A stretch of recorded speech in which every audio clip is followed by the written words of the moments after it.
Where does your scepticism come from? I used to be a very devout Christian when I was younger, but didn't have a Christian family and didn't have Christian friends. I had one good Christian friend, but it came from a Bible reading class when I was young. It was a sort of unpleasant childhood indoctrination. But because I grew up without a Christian peer group, when I got to university, it was relatively easy for me to kind of sort of think my way out of it in a way, to sort of start to challenge it and not feel too much guilt. I mean, and I started to learn hypnosis at the time. That was the sort of the first stepping stone to what I'm doing now.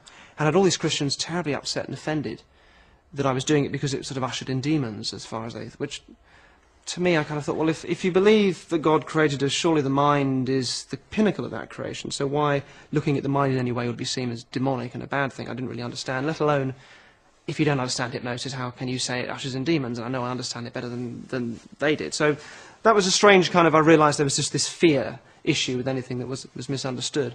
And the New Age industry at that time was really blossoming, and it was a real bête noire to the fairly rabid pastors that I had and saw at churches.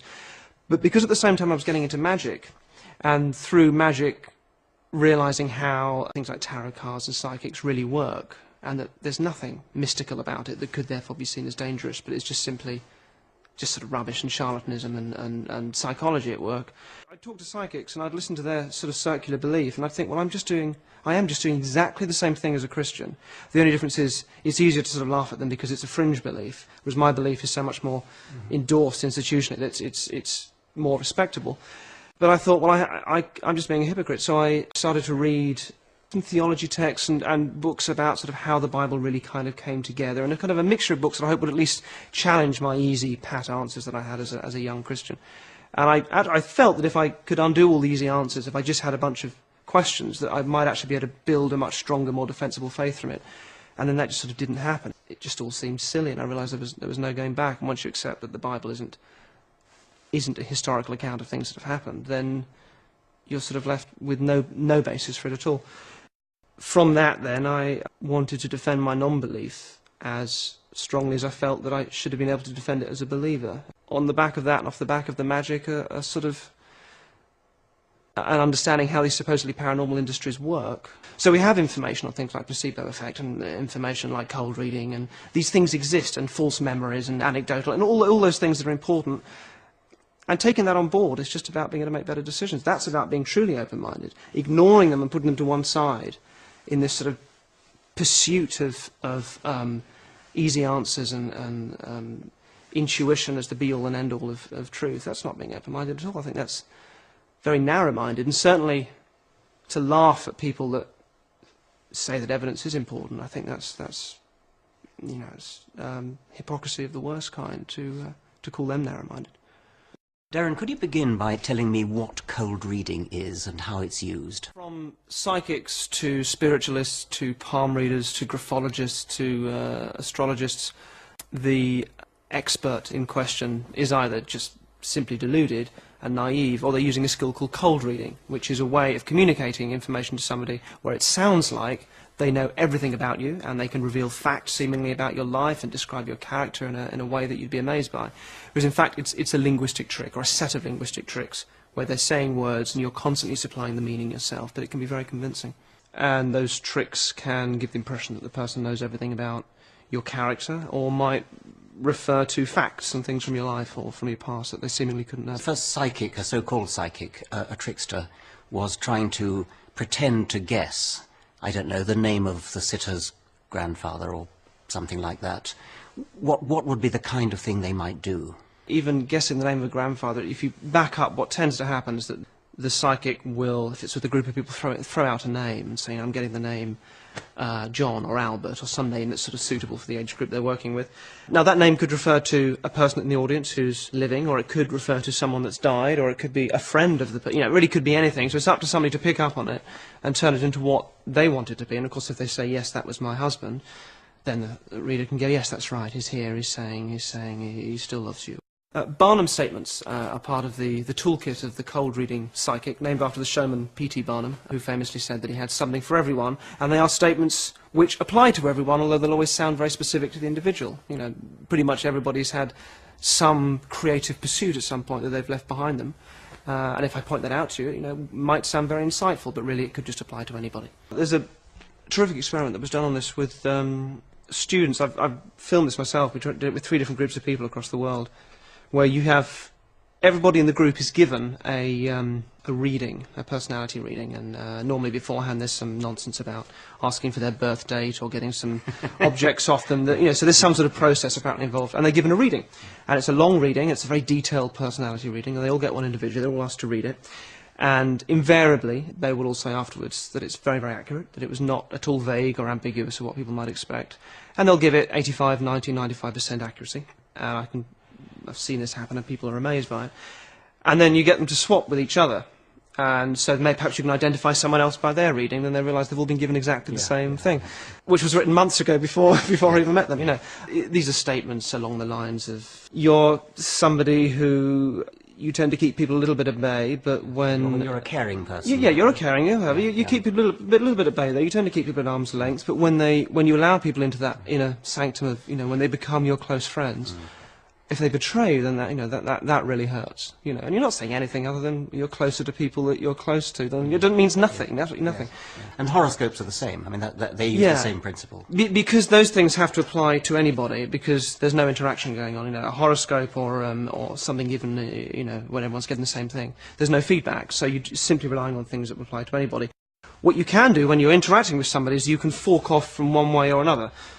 Be careful I say that. You can go one way or the other depending on the response you get. So if I said to you, the spirits are telling me you've got quite a temper, you could answer yes or no to that. You might agree or disagree. Now, if you agree with it, it feels like a hit, and I can say yes, that's right. I can sense that you've got a real temper. ...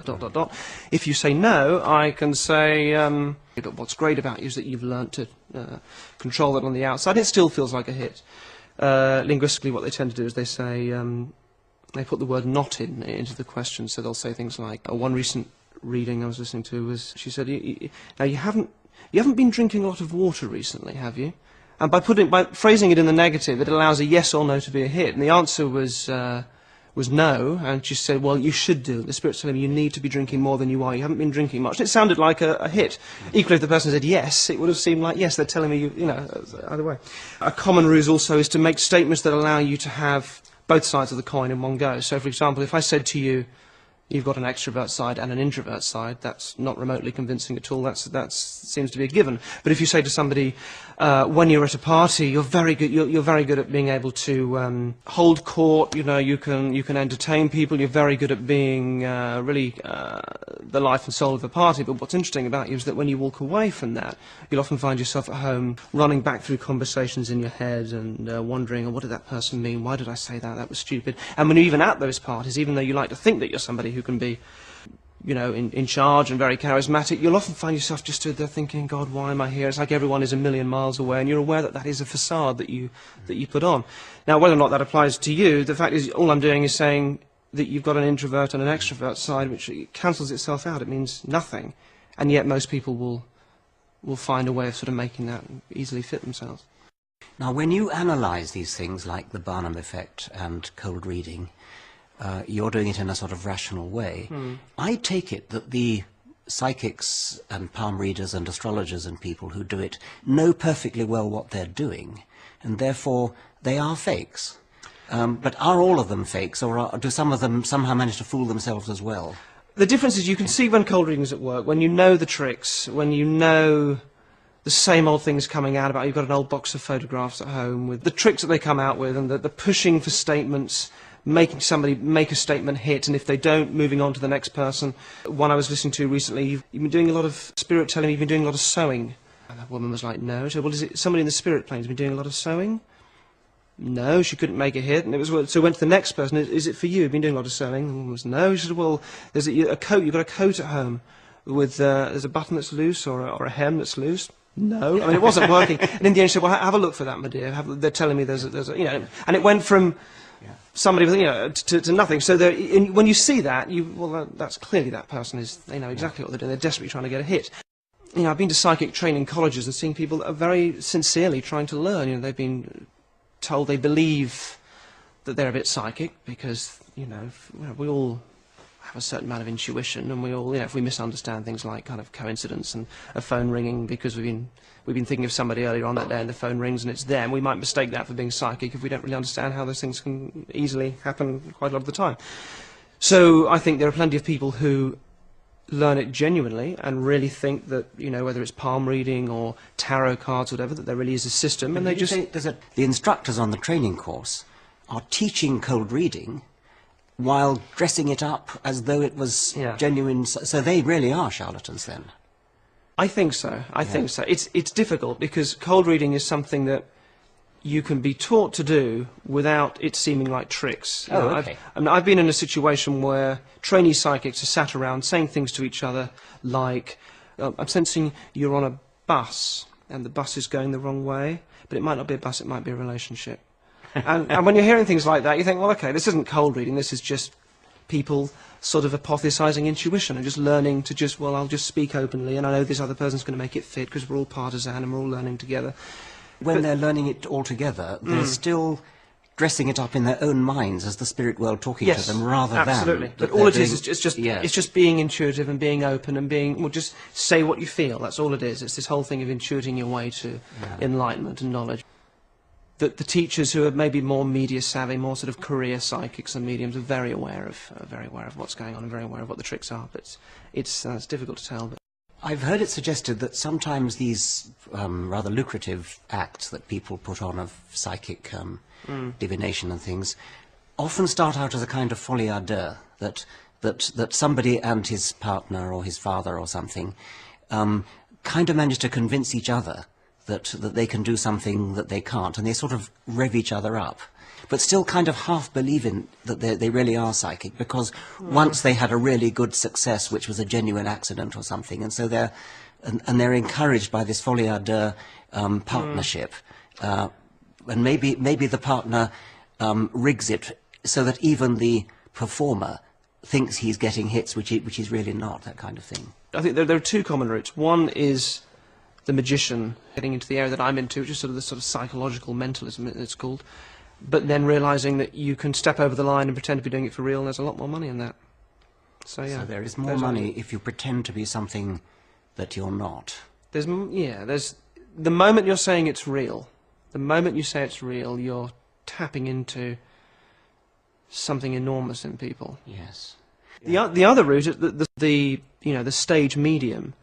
Going back to sort of, Doris Stokes, very famously, is sort of normally from showbiz stock, have normally been taught the skills by people from that world that, just see it as part of performance, as part of showbiz. And again, I think those are skills that are then turned rather ugly, but that's a very common route as well. I think very rarely, I think, is there any real belief in it, other than the fact that if you are spending your life lying to people, how do you deal with that other than rationalise it in your own head after a while and decide, well, I do kind of believe in it, and I do believe that intuition, it may not be psychic, but I do believe that I'm intuitive, and that maybe that does give me an insight and it comforts people. And you start to rationalise it and maybe create a sort of a loose belief around it that follows after the fact. But I think very few people get into it at that level from any kind of sincere beginnings. I know the teacher of one of the very famous modern psychics has absolutely taught them as fraudulent techniques and is upset with him for passing them off as real. I won't say who it is. They do make a lot more money by pretending to be psychic than they do by frankly admitting that they are conjurers. Yes, it's a huge racket. There's a very fine line to be tread. I mean, in my world, I'm sort of, on the one hand, trying to create a magic illusion, on the other hand, wanting to be honest about it as well. And the justification that psychics give is that, well, it comforts people. My feeling on that is, if they're lies, who are you to decide that your lies are what people need to hear to comfort them? And I think it's a twisted logic. If you've lost somebody dear to you, and I'm trampling all over those memories by telling you that they're here now saying this and that, I mean, that's none of my business. And if I'm just doing it because I can earn some money out of it, and when you watch these people at work, so much of it is ego. I mean, some of the mediums at these spiritualists shows, especially the ones that aren't so good, they just look like second-rate stage hypnotists that you might see in a pub or in Corfu or something. It's horrendous, and it's that I find really quite ugly. Do you think that people are ever actually positively damaged psychologically by attending seances with mediums? I think there are certainly rare cases, maybe not that rare, of people who get quite addicted to it. You know, if you've lost someone that's very dear to you, it's an ugly situation where if you get addicted to a charlatan or a number of charlatans on stage, if you go to every medium show you can because you want to reconnect with someone you've lost, I think that's damaging. A friend of a woman who'd been to a rally given by Doris Stokes, who was a famous medium a little while ago, and what Stokes' people would do is they'd go to a new town and they'd have any number of letters coming in from people desperately wanting Doris to get in touch with someone they'd lost. So Stokes is turning up she's got all the information, she doesn't have to really do any cold reading at all. It's called hot reading. It's known as when you know the information up front. But what they'd also do is they'll go through the papers and find any stories of accidents or where people have been lost. And this woman got a phone call from Stokes' people saying, Doris she's got a message for your son. You've lost a son in an accident, is that right? She said yes, it had been in the papers. It's quite a well-publicised thing. Well, she'd like to give you a message from your son. So would you come to the rally? And this woman, well, she can't just give me this message on the phone. Well, no, she'd really like you to come to the rally where the spirits are. Okay, so this woman turns up, and they also said to her on the phone, would you wear like a red top or just something so she knows to identify you, so she knows where you are? We've got you a really nice seat near the front. So this woman turned up, a bit sort of bemused by the whole thing, but thinking, okay. And during the show, after Stokes had had a few misses, needed to lift it a bit, she said, oh, there's a lady over there in the red jumper over there, and oh, there's a lovely lad coming through to me now. He said he died and he was your son. It was a drowning, wasn't it? Is that right, my love? Is that right? Yes. She's going, yes. Oh, she stands her up. Yes, that's right. Oh, he's just saying, oh, it was terrible, but he loves you, and you're not to feel bad about it. You're not to blame yourself. And then goes over there. And the audience are amazed, because it looks like she's just been able to... But this woman felt so violated. I've just remembered a story of James Randi about how he unmasked a psychic who was using he had a earpiece, right, and he had somebody talking to him by radio, who was feeding him information that he was getting from the back of the room. And Randi actually got an engineer to intercept the radio frequency, and so he actually had a film which was shown on national television in America of this bogus psychic calling spirits out and saying, I'm getting so-and-so, and getting uncannily accurate information. And all the time, the television audience was hearing the prompting voice that was going into the earpiece. They were hearing it. I see, right, yeah. The man should have been completely destroyed. And what happened, he went on with his career as if nothing had happened. It's as though people just don't want to know.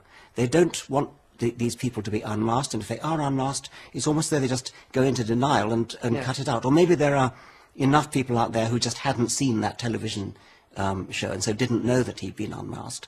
But that particular charlatan to this day, according to Randi, is doing a brisk trade despite an unmasking which could not have been more devastating, you would have thought. Michael Shermer, in one of his books, has a story about how I think he was on stage with a medium who was calling up spirits and talking to people about what their dead relatives said. And Shermer unmasked it. He explained on stage about cold reading, told the audience how it was done. And afterwards, several people in the audience came up absolutely furious with him because he had shattered their illusions. Somehow it was thought to be cruel when people were deriving comfort and consolation from being deceived in this way. It was cruel to break that deception. I've known cases of people that have lost a child that's so dear to them, and they cannot get over the fact they've lost the child, and become addicted to these charlatans, for want of a better word, and that to me is as cruel as it can be. Now, I don't see it as a mission to turn every believer into a non-believer, but I think it's important to get that message out so people can take it on board and understand it and have more information, because if you have more information you can make better decisions. I'm going to go to a séance where a medium will no doubt call up dead relatives of people in the audience and things. And can you give me some tips to what to look out for? I think you'll find it probably disappointingly transparent. I think with spiritualist services, a big difference is that the medium doesn't really have to do any work because he's got a whole room of believers. And that's the difference. If you approach any psychic with any sort of scepticism, you'll see through pretty much all of it, unless they happen to get lucky, you know. If you go there as a believer, of course you're going to want to make everything fit. And if you're going to a church service every Tuesday, or I think it's normally Tuesday they do these things on, and you're desperate, maybe this will be the week that the medium will get in touch with Albert or whoever, you know, whoever I've lost. You'll do everything to grab at it. So they don't have to really do a lot of work. And if it's something you also have to be aware of, if it's a group that the medium is familiar with, he'll know a lot of their stories already. And a very common thing with TV psychics is that when the cameras are off, they have a chat with people in the audience and find out who would like someone to come. Anybody else should be looking at. Transparent as that, is it? I mean, they transparent don't even as have that. What they often do is they bring their own clients with them, pick the ones that cry a lot, and bring them along on filming. But very commonly, before filming starts, they come out and have a chat with the audience, because they're all believers. Is there anybody you've lost someone who drowned? And okay, well, if anybody comes through that's drowned, I'll know that'll be for you. Okay. The best ones just keep talking. They know the value of just really not stopping and just bulldozing over any response from the audience. The worst ones pause too much. They get in too much discussion. They're found out. It's creating the illusion to the whole room that the medium's hitting one thing after another. Whereas if you really pay attention to what the person's saying, very often you'll just see they look a bit bemused and a bit bewildered. That does tend to happen. Again, depends on the style of the medium. The most common pattern is going to be throwing out a sort of a half statement. Getting the name Albert. Does that mean anything? Can anybody find that for me? Albert, someone over here, or is it the lady over there? Then, you know, and then the person in the audience will supply the information back. Yes, that was my husband. Okay. And then you get the medium will add that information. Now she knows it's the husband, whereas it could have been anything. It could have been the name of the person in the audience, Albert. It could have been a friend of yours in the audience. It could have been someone that died. It could have been anything. But now she knows it's the husband. She then feeds that back, or he feeds that back by saying, "That's right, it's your husband here, and he's telling me that, you know, you're a lovely wife," and moves on as if he'd said it was the husband itself, but he hadn't. You get a statement that's made that's vague. I'm seeing something to do with an accident maybe involving water. You go, "Yes, that's right, when I was young," and he goes, "That's right, he's showing me when you were a kid," and he's saying that he was, even there, he was there looking after you even when that happened, and you're amazed that he's picked up on this memory. Or you say, "Yes, that's right, the dead person died because of an accident in water," and then I'll say, "Yes, that's right, he's telling me that that's how he passed away, that he drowned," and I'll turn whatever you say. So I throw out some words, you give me the meaning, and then I carry on, I reiterate, I feed that back to you as if that's what I intended from the start. Although it's so quick that you really are left with the impression that the medium has all the information and is giving you, is giving the person in the audience bit after bit, and they're not. He's not. He's saying very little and waiting for the feedback and then throwing back. What you'll see is, far from it being all vague or saying things that apply to just everybody, you'll get very specific details being thrown at you. So I'm seeing a pair of cufflinks with a sort of a red jewel or something, something really quite specific, and normally the person doesn't quite make it fit, but then the medium will keep on pushing and start to turn into something else. Well, it's definitely some jewellery, he's definitely showing me jewellery, and then of course they're going to make jewellery fit. Well, yes, it was, I mean, I've got some jewellery at home. That's right, he's saying have a look in your jewellery box because there's something there you've forgotten, and the red cufflinks have been forgotten. So keeping track of, well, what was the medium pushing for at the beginning? And one thing I saw was something to do with his dog that used to sleep in the hallway. And the answer sort of came back, sort of, no. Yeah, well, it's something in the hall. It could be a picture of a dog in the hallway. And the answer came back, no. I mean, I've just put up another picture. I've put up a picture in the hallway of the family or something. That's it. He's saying he doesn't like the picture in the hallway. The dog was forgotten. Yeah. It actually started off talking about a dog. Yes, yes. And purely because of what the audience member said, now it's about a picture in the hallway. It's become something completely different. But it looks like the medium is just sort of fumbling. Yes. Whereas in fact he's gauging everything on what the person's giving us. Some people listening will be saying to themselves, "Oh yes, well I see that, but on the other hand, I was told a story by somebody who was told a story where the medium really did get an exact fit." And I suppose the point there is that stories only get passed on the very rare occasions when they do get an exact hit. Well, one of the first things you learn as a magician is that, you do a trick, but half of the trick happens afterwards when that person remembers it, and then wants to tell somebody else in a way that doesn't make him look stupid or look like he's been fooled. So these stories we hear are always deleted and edited and twisted in all sorts of ways. I heard a tale of a psychic who was at a policeman's event. And apparently it was a psychic the police had used, although I think normally it's psychics saying they've helped the police, but either way she was at this event. This was being told to me by a friend of somebody who was there that the psychic spoke to at the end of the evening, and the psychic came up to this guy, who was a policeman, and said, "Oh, very nice to meet you," and shook his hand. As she shook his hand, she sort of stumbled back a bit and rolled her eyes back into her head and said in a sort of far-off voice, "Oh, you better leave. Henrietta's cold. Henrietta's cold. She's waiting for you." And then she snapped out of it and said, "That was, who's Henrietta?" And the guy was amazed, because Henrietta was the name of his car. And when he went outside, it was snowing. So Henrietta was cold. Now, this guy tells my friend tells me, with that air of, how do you explain that? Yes. But if the woman had gone up to him and merely said, "Well, apparently you call your car Henrietta," which was the only bit of information that was of interest, that was the name of the car. Somebody comes up to you and says that, you just go, "Oh, who told you that?" Obviously, presumably loads of people at the event knew that, he's a policeman, he's called his police car a name, they presumably know that. Yeah. So it's not a big deal, the fact that she would know that, or might have found it out. But because of how she presented it, through nothing other than showmanship, it made the difference between a non-event that would be passed over and a massive event for this guy that has presumably changed his belief on a lot of things. And he goes around telling other people. Goes around telling other people, and yeah. During the making of this programme, I've talked to a number of psychics and palm readers and people like that who've sort of done me. And what slightly disappointed me is that they got spectacularly bad results. I mean, I thought at least they'd be good at it and that they would sort of get a reasonable number of hits. And bearing in mind that what they are is like some kind of conjurer. I mean, if a stage conjurer scored as many misses as these people, he'd be booed off the stage. And yet, because they bill themselves as psychics rather than conjurers, paradoxically, they're given more latitude, they're given more license to fail than if they were taking rabbits out of a hat or sawing women in half or something. Despite the fact that, extraordinary claims demand extraordinary proof. So you'd imagine that it would be... they'd have a much harder job. Whereas the reality is they have everything stacked in their favour. They tell you that it's not an exact science, that some of this may not work, and all I do is I get a sense of this, and you'll help me make that fit, and if it doesn't work, and they make no promises for a start, which is a very odd thing from the outset. I don't know what they're claiming if they can't make any promises. And if you're not really making them fit, if you're not playing the game, then you're blocking the energy.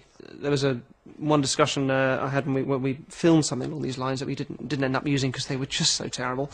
Was a discussion between a guy who was just our control subject, so he was neither being difficult or just being honest, and a psychic who said to him, "Now I'm sensing you either live on your own or you live with other people."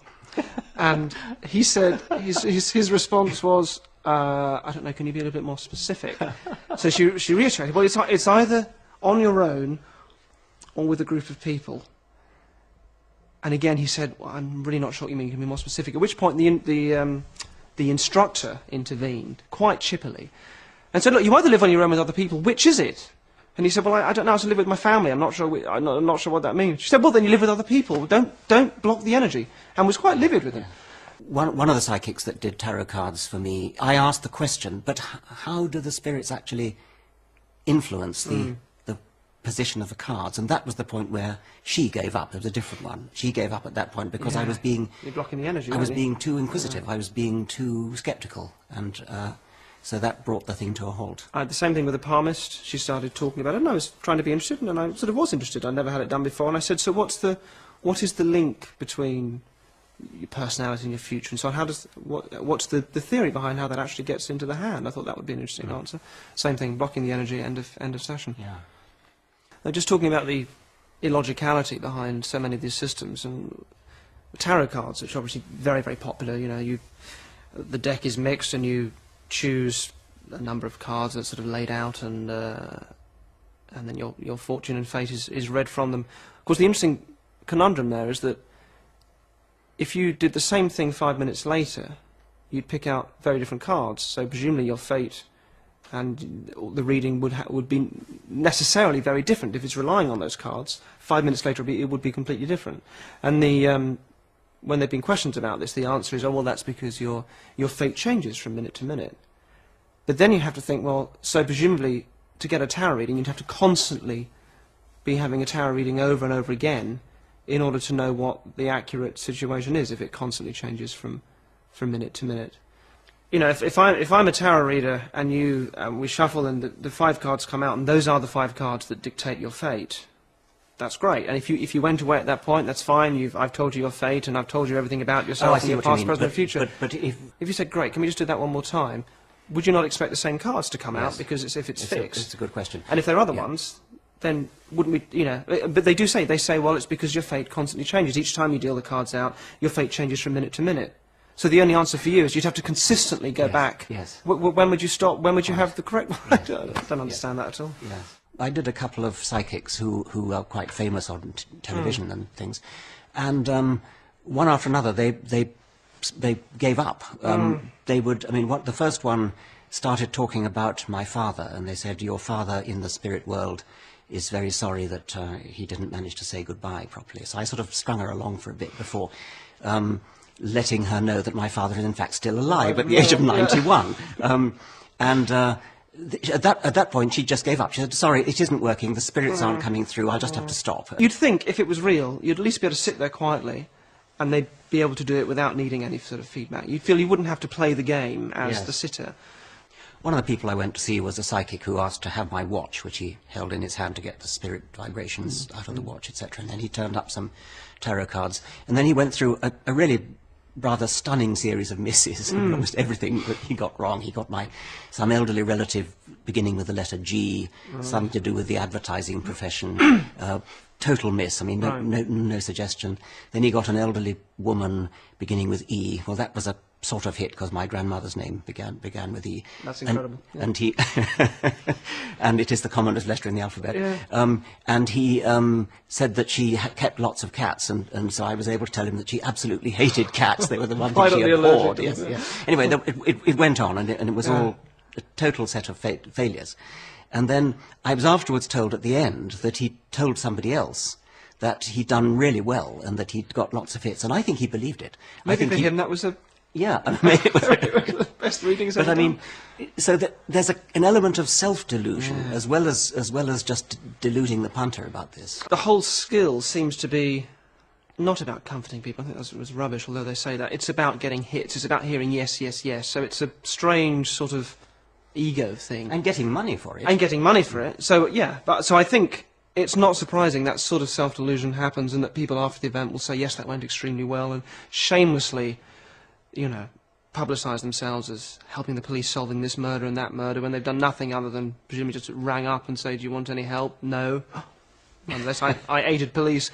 That is self-delusion, but it's self-delusion born out of this sort of, I think, just this sort of ego need that runs behind it. Do you feel that there's any kind of growth in gullibility and in exploitation of gullibility going on at the moment?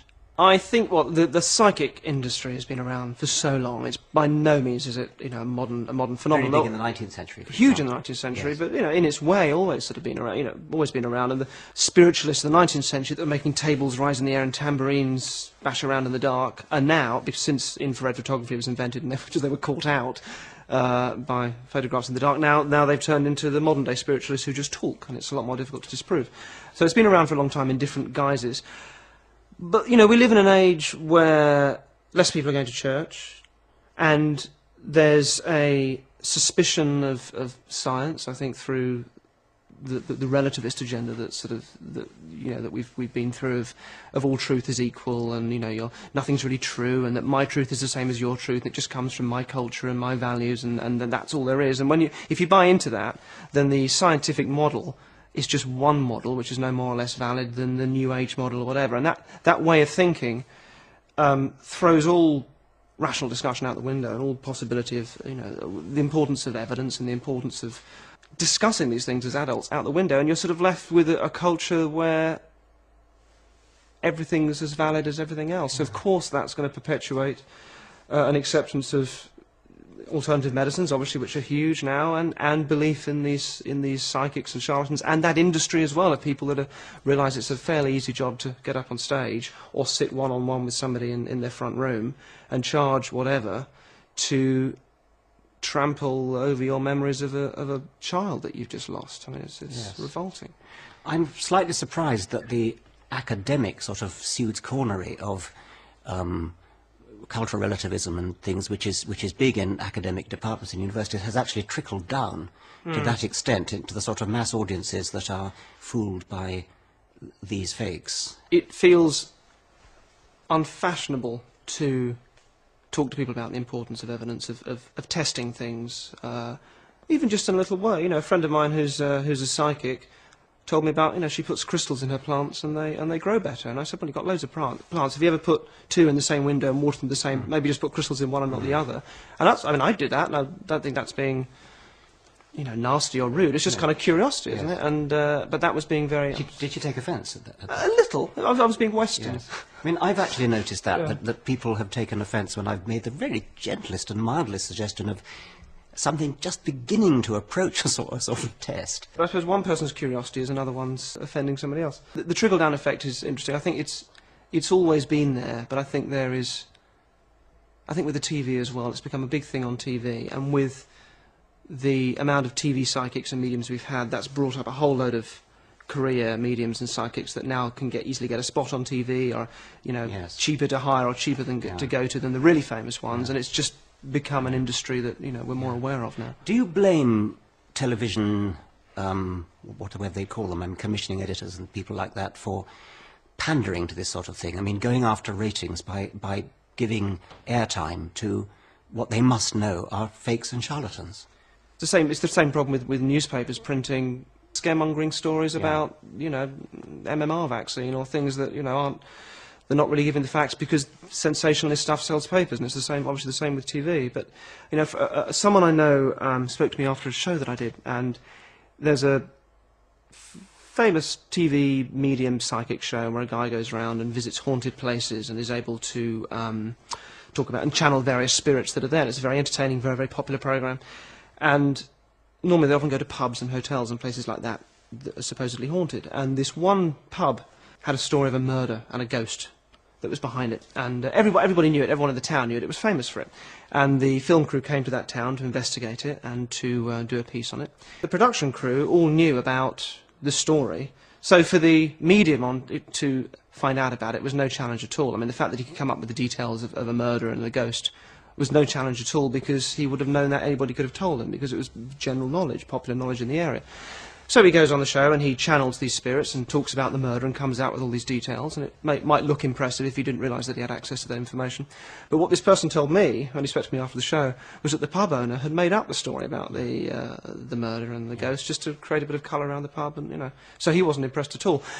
And you can't help but think, those people making that show, they know it's rubbish. They know, yes. But it's a popular show, so, you know, and they would defend it by saying, oh, it's good for ratings, people enjoy it, don't be so exactly po-faced. Just enjoy it. It's just a laugh. That's what they would say. Exactly. And then you speak to people, on the other hand, who really, on the basis of programs like that, and, you know, and other stuff that happens to them in everyday life, like the phone ringing and someone, you know, someone they've been thinking of, really base their beliefs. You know, they change their life. They live their lives according to these messages that programs like that and things like that give out. So I think there's a responsibility that's ignored, but I don't know how on earth you police that. I have seen television alleged documentaries in which they're talking about ghost stories, and they'll get somebody to tell a ghost. I mean, everybody's got a ghost story which they heard somebody else tell, which perhaps they believe. But where the television people did something, I think, really quite wrong, was they staged it. So instead of just allowing the person to tell the story, they actually got actors to create the story, and they didn't claim that it was really, they were really filming it. They admitted that it was actors. But nevertheless, the fact that it was, and the fact that they had mist all over the place and a spooky atmosphere, would have given far more vividness. People claiming to meet each other in dreams when they were asleep. And so the three men went to sleep, having agreed to meet in a certain place. And the television company actually staged a meeting with sort of mist swirling around and things. And then they said, well, of course, this didn't actually happen, but nevertheless, they put the idea in your head. They put the idea into your head. By making it visual, it's much easier to believe in a psychic or a spiritualist, because what they're saying they're doing is quite easy for us to sort of grasp. We can make simple images, vivid images in our minds of what that involves, or what a ghost is, or what a psychic phenomenon is. It's much easier for us to visualise that and see that than the more complicated and interesting reasons behind it. And unavoidably, because, you know, who we are as, you know, as people, and the way we like to form patterns quickly, and we need to in order to move on and have those patterns as part of what we understand about how the world works. We fall for it, and we fall for it because it's easy and appealing, and that's a very difficult thing to get round, because you can explain and you can explain, but those explanations are less appealing to the mind. They don't create vivid, colourful pictures. The great Carl Sagan was always being approached by people who claimed to have been abducted by aliens. And he made a rather telling point that if he were ever abducted by an alien, he would immediately, since they obviously are brilliant mathematicians and physicists, or they couldn't possibly have got here in their spaceships, he would ask them scientific questions, or he'd ask them, please prove Fermat's last theorem, or the Goldbach conjecture. But not a bit of it. The only thing the aliens ever talk about is things like, we must be good to each other, and things like that, which is totally unoriginal. If you're talking to a dead person via a medium, wouldn't you ask them things like, well, what's it like being dead? Do you eat? Do you sleep? Do you sort of have parties? Do you, you know, what's God like? All those sorts of questions. But it's never that. It's, oh, well, tell him I miss him. The dog misses him. It's always so incredibly banal and unimaginative. When you listen to the demonstrations in a spiritualist church, it really is just about what they believe they're doing is supplying proof.